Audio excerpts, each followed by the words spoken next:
আমার কথাটা তো শুনুন। রাব বাবা,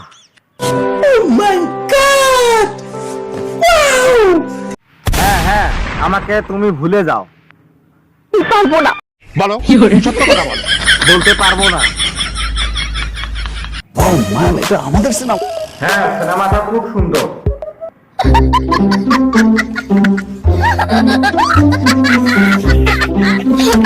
আমারে যদি ধমক না দেন তাইলে একটা বিকল্প পরামর্শ দিতে চুপ করো, তোমার পরামর্শ দেওয়া লাগবে না, ঠিক আছে? বলো কি তুমি সত্যি বলছো?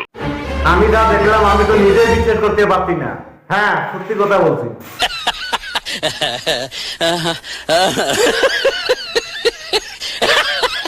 আপনার কি মনে হয়? না, আমার আর কি মনে হবে, কিছুই না।